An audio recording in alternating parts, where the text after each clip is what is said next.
बांगलादेशचं 1971 सालचं युद्ध 3 डिसेंबर 1971 ते 16 डिसेंबर 1971 हे 14 दिवस चाललं. 16 डिसेंबर 71ला आम्ही ढाका सर केला. त्याच्या अगोदर 11 डिसेंबर 1971 रोजी आमची बटालियन फर्स्ट मराठा जंगी पलटण आमची बटालियन जमलपूरच्या जवळ गेली. 10 तारखेला आमची बटालियन जमलपूरच्या जवळ गेली. आमच्या कर्नल साहेबांनी शांतीदूत जमलपूरला कर्नल सुलतान अहमदकडे पाठवला. जमलपूरला 31 बलूच रेजिमेंट तेव्हा त्या होती आणि त्याचे कर्नल होते कर्नल सुलतान अहमद. शांतीदूत जवळ चिठ्ठी पाठवली की तुमच्या जमलपूरला आम्ही चारों तरफ से घेरलेलं आहे आणि तुम्ही आम्हाला शरण या. पण कर्नल सुलतान अहमदनं त्याच चिठ्ठीच्या पाठीमागे लिहिलं की तुमची आणि आमची मुलाखत लढाईच्या मैदानावर होईल.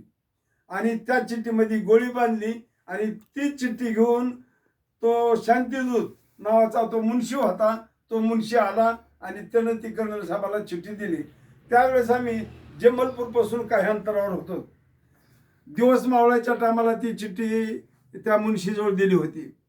ज्यावेळी ती चिठ्ठी वाचून पाहिली त्यावेळेस लास्ट लाईटच्या नंतर आमची बटालियन समोर कूच झाली आणि समोर जमलपूरच्या अगदी जवळ जाऊन तिथं त्या ठिकाणी आम्ही अर्धचंद्राकार डिफेन्स खोदला. जमलपूर ते ढाका जाणारा एकच मार्ग होता आणि त्या मार्गाच्या दोन्ही साईडला आमच्या बटालियननं अर्धचंद्राकार डिफेन्स खोदला आणि आम्हाला आदेश दिला की जोपर्यंत इशाऱ्याची एक गोळी फायर होत नाही तोपर्यंत कुणीही फायर करायचा नाही. मग रात्र उलटत चालली. अर्धी रात्र झाली.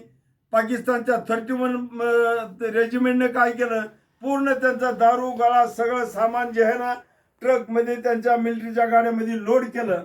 लोड करून त्यांनी ढाक्याकडे पळून जाण्याचा रस्ता स्वीकारला. ढाक्याकडे ते ज्यावेळेस चालले त्यावेळेस त्यांचं सैन्य गाडीच्या प्रोटेक्शन करता रस्त्याच्या दोन्ही साईडनं आषाढ लाईन करून चालत होतं. 3 फेजमध्ये त्यांचं सैन्य चाललेलं होतं. मग ती सैन्य आता आम्ही मोर्चामध्ये असल्याच्यामुळं आम्ही समोरून येणाऱ्या दुश्मनला आम्ही पाहायला येत नव्हतो, पण आम्ही त्यांना पाहत होतो. शत्रू अगदी जवळ आला असं वाटतं की आता ती आमच्या मोर्चामध्ये उडी मारतोय आणि आम्हाला बॅनेटनं खुपसून मारतोय अशी आम्हाला भीती वाटायची. काळी थर्र व्हायला आमचं.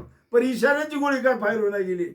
शेवटी जशी इशाऱ्याची गोळी फायर झाली त्या गोळीच्या सोबतच 6 कमण्याचे ट्विन्स मोटरचे रोशनीचे बॉम्ब आकाशामध्ये फायर झाले.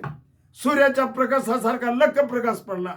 जसा लख प्रकाश पडला तसा आम्ही एक पाकिस्तानचा 31 बलूच रेजिमेंटचा एक शत्रू आम्ही चुनून मारला. ज्यावेळेस सकाळ झाली पाहतो तर शेतामध्ये जसं कडबा आपण पेंड्या बांधून टाकतो त्याप्रमाणे पाकिस्तानचे सैन्य जे आहे ना त्याप्रमाणे सगळ्या मैदानामध्ये होते. तेवढं सैन्य त्यांचं जखमी होतं. मग त्यावेळेस जे जखमी होते ते ओरडत होते, साहेब हमें मत मारो, हमारे घर में बेबी है, बच्चा है, ये सब है, साहब हमारे ऊपर दया करो.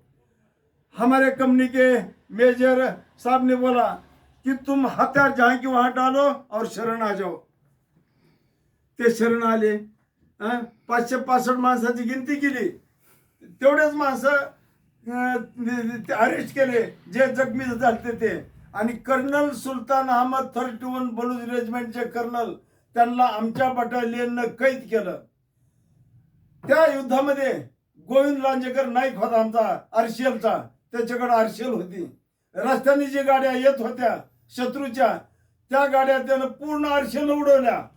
त्या आरसीएलमध्ये त्या गाड्यामध्ये त्यांच्या दारू गोळा असल्याच्यामुळं त्या गाड्याला आग लागली.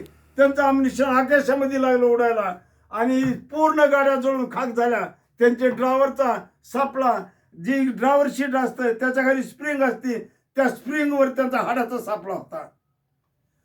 आणि त्याच्यानंतर काय त्या ठिकाणी सकाळी युनोचे 2 हेलिकॉप्टर आले आणि आम्हाला त्यांनी सांगितलं की तुम्ही आपल्या मोर्चामध्ये जावा आणि तुम्ही रात्री ज्या पोझिशनमध्ये होतो त्या पोझिशनमध्ये राहा.